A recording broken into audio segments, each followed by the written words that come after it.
الرحمن الرحيم. سيداتي آنساتي سادتي مشاهدي متابعي قنوات الجزيرة الرياضية، سلام من الله عليكم ورحمة منه وبركات. نحييكم ويسرنا أن ننقل لكم هذا اللقاء المهم، لقاء الأمل الأخير، لقاء التحدي، لقاء المصير، نكون أو لا نكون. هذا هو الحال في هذا اللقاء بعد ضياع نقاط لقاء عمان، مباراة ليس فيها إلا خيار الفوز بعد خسارة الأردن أمام استراليا وتجدد الأمل. تشكيلة المنتخب العراقي خامس المجموعة برصيد 5 نقاط، مؤلفة من نور صبري في حراسة المرمى بالرقم 22، من اليمين وليد سالم 23، أحمد إبراهيم بالرقم 2، علي حسين رحيمة بالرقم 15، علي عدنان بالرقم 6. في وسط الملعب من اليمين حمادي أحمد بالرقم 7، سعد عبد الأمير بالرقم 21، وسيف سلمان بالرقم 8، ضرغام إسماعيل بالرقم 19، ويونس محمود بالرقم 10، وعلاء عبد الزهرة بالرقم 17.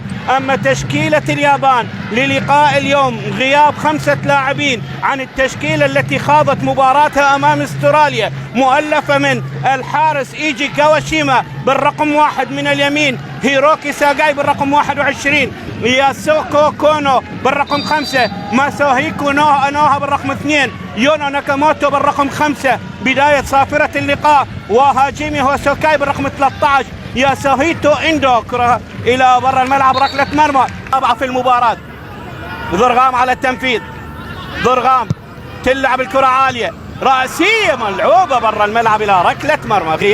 غياب سلام شاكر عن تشكيلة المنتخب العراقي بسبب الإصابة إلى جانب همام طارق. تغييرات أحدثها المدرب فلاديمير بيتروفيتش على هذا اللقاء. يعني من عام 2010 هذا الحكم قاد 5 مباريات للفريق العراقي. كرة ملعوبة خاطرة داخل منطقة الجزاء، يا الله يا الله، مرت بسلام. حذاري يا شباب، كرة ملعوبة، انتبه يا حمادي. يعني الدقائق الآن تمر على العراقيين صعبة. العراقيين الآن يحسبون دقائق المباراة دقيقة. هي مباراة الأمل، مباراة العبور، رغم أن هناك مباراة على العراق بهدف، وهذه آخر مباراة إلى تنتظر مشاركة يوم السبت القادم، مباراة مع البرازيل في بداية بطولة كأس القارات. كرة ملعوبة، محاولة خطيرة للمنتخب الياباني، وتسديدة من اللاعب ياساهيتو اندو أكثر لاعب مثل اليابان دوليا، 129 مباراة و10 أهداف.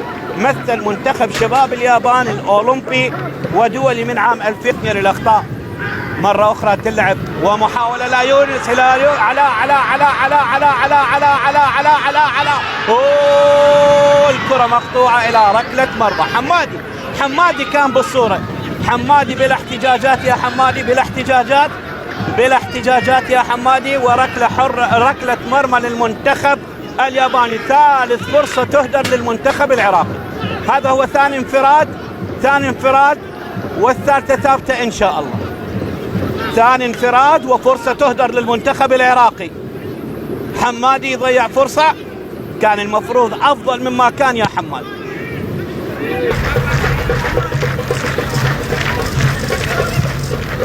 محاولة من جديد، كرة خطيرة، يا الله يا سلام يا نور، كرة خطيرة. أول تهديد مباشر على المرمى العراقي، وكرة كادت أن تعانق الشباك بخطأ من يعني كرة ارتطمت بعلي حسين رحيمة بالخطأ، وبراعة نور صبري حالت دون مرورها إلى الشباك. يا ساتر استر، أول الهجمات الخطيرة على المرمى العراقي، ونور ينقذ المرمى العراقي بصعوبة. عليك نور إلى ناكاموتو، عيد الكرة إلى كايوتاكي، عالية وراسية خطيرة، الله خطرة كان. هذه الكرة الثالثة اللي يخطر بها المنتخب الياباني مرمى المنتخب العراقي. شوف عالية، وهذا اللاعب الطويل اللي يلعب الكرة، هذا لاعب طويل.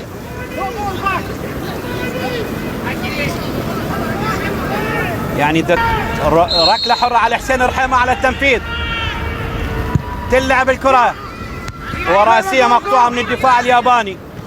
محاولة من جديد من سيف سلمان، وتسديدة برا الملعب من وليد سالم. إلى ركلة مرمى للمنتخب الياباني. ركلة مرمى لمنتخب اليابان. شوف وليد كان المفروض يسدد بشكل أفضل، مناطق القريبة يعني دائما الكرات تكون بشكل أفضل. وين عدنان درجال اللي سجل في شباك كوريا من منتصف عنده على التنفيذ، تلعب الكرة خطيرة ويبعدها الدفاع، تبعد الكرة إلى الجانب. كرة عند اللاعب هوسوكاي، محاولة كرة خطيرة برا الملعب، خطرة كانت. بدأ منتخب اليابان يكون أخطر. شوف الكرة ملعوبة من اللاعب هوسوكاي وبالتالي تبعد. شوف الكرة من جديد من القلب الدفاع اللي دائما متواجد في عمق منطقة جزاء المنتخب، المقطوعة من جديد. سعد إلى أحمد إبراهيم، أحمد، كل اللاعبين متقدمين. أحمد حلوة ملعوبة لا وليد وليد وليد وليد وليد وليد وليد وليد وليد وليد كرة خطيرة، جول! الله، كرة خطيرة على المرمى الياباني، عادت من جديد، انتهت. ركلة حرة، ضرغام يلعب الكرة عالية، تنقطع راسية من دفاعات المنتخب الياباني، وصافر من حكم المباراة فالنتين كوفالينكو تشير إلى نهاية أحداث شوط المباراة الأول بتعادل سلبي بين المنتخبين العراقي والياباني. الثاني من لقاء منتخب العراق الوطني وضيف المنتخب الياباني في لقاء الجولة الثانية، الجولة السابعة للمجموعة الثانية المؤهلة للمونديال كأس العالم في البرازيل 2014. تنطلق صافرة حكم اللقاء فالنتين كوفالينكو الأوزبكي، وركلة بداية ملعوبة لمنتخب العراق الوطني. كرة ملعوبة تلعب من أحمد إبراهيم طويلة. شوط المباراة الأول انتهى بتعادل سلبي. ركلة حرة لمنتخب العراق الآن، ركلة حرة لمنتخب العراق الآن. علي عدنان، علي يونس يلعب الكرة وبرا الملعب إلى ركنية لصالح المنتخب الوطني العراقي، أو ركلة مرمى على ما يبدو. شوف ركنية لمنتخب العراق، لا ركلة مرمى، ما مسها الحارس، ركلة مرمى العراقي. يونس يتقدم، يونس يلعب الكرة بالمنتصف، ملعوبة لضرغام، من ضرغام قصيرة وتنقطع. سعد عبد الأمير ما يسيطر على الكرة، علاء يعيدها إلى سعد يلعبها لعلي، علي عدنان يتقدم يسدد والكرة إلى حارس المرمى. حلوة يا علي، حلوة يا علي عدنان، تسديدة جميلة من علي عدنان وصد من الحارس إيجي كواشيما ينقذ المرمى الياباني من كرة خطيرة. حلوة من علي عدنان، صد أروع من الحارس ناكاموتو، يحاول يمر ناكاموتو يلعب الكرة. هجمة الآن الكرة عند اللاعب أوكازاكي، وكرة من عنده عالية إلى ركلة مرمى. جمهور أيضا ياباني في ملعب المباراة، يعني لو تحسب الجمهور الياباني ممكن أكثر من جمهور العراق.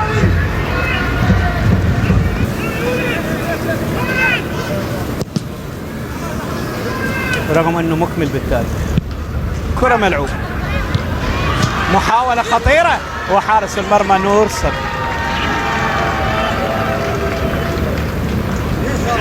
شوفها بالإعادة،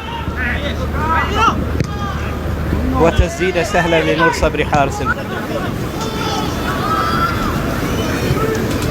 هجمة للمنتخب العراقي، تنقطع من هيروكي ساكاي، تنقطع، كرة خطيرة على باللعب، الله، كرة ضاعت من فوق العارضة إلى ركلة مرمى. فرصة ثمينة وكرة شوف مقطوعة، وعلاء هي الكرة نفسها لكن راحت عالية انضربت من تحت. فرصة ثمينة كان المفروض أرضية على الزاوية، راحت إلى ركلة مرمى. والله حقق يعني 12 وخروج حمادي ودخول علي بهجة، يعني ماكو غير هالتفكير هذا، علي للعمق وعلي بهجة للدفاع.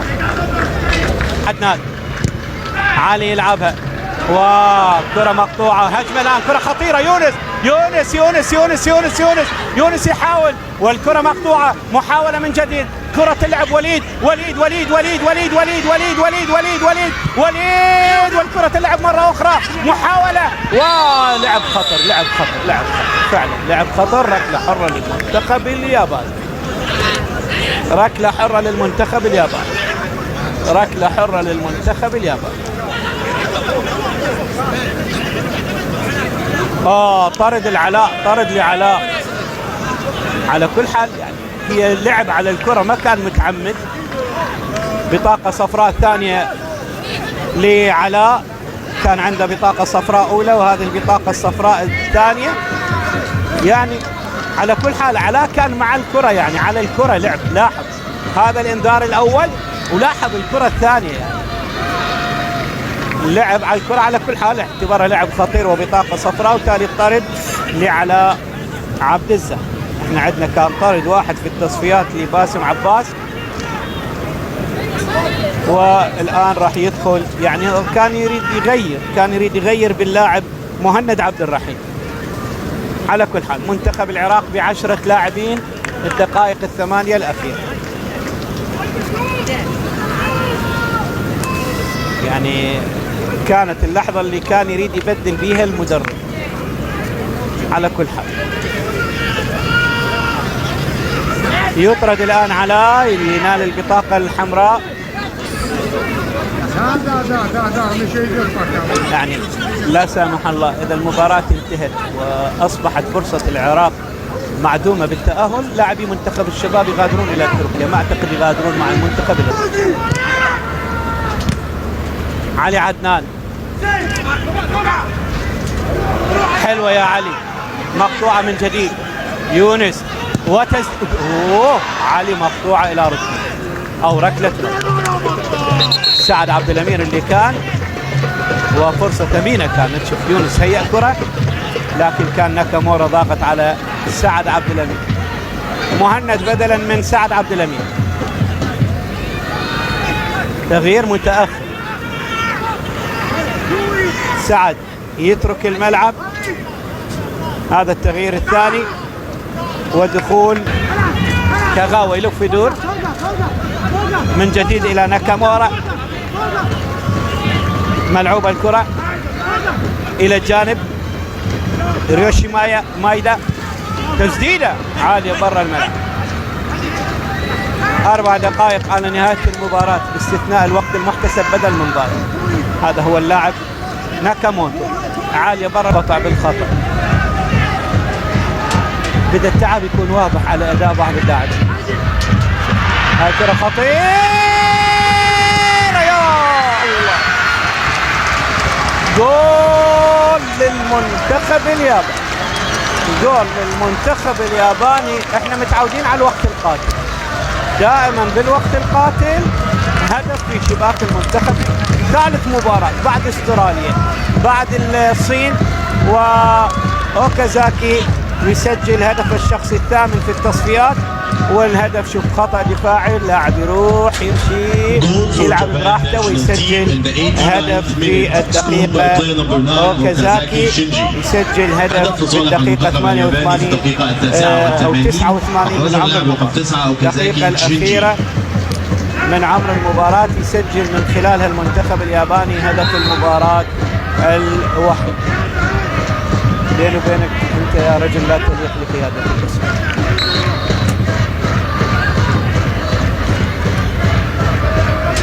ناكامورا الى اوكازاكي، وراسية تبعد من وليد سالم برا الملعب، ركنيا للمنتخب الياباني. صافرة حكم اللقاء فالنتين كوفالينكو تنهي هذه المباراة، ومعها ينتهي أمل العراق بخطف بطاقة التأهل للمونديال. إذن المباراة تنتهي، منتخب اليابان يرفع رصيده إلى 17 نقطة، منتخب العراق يبقى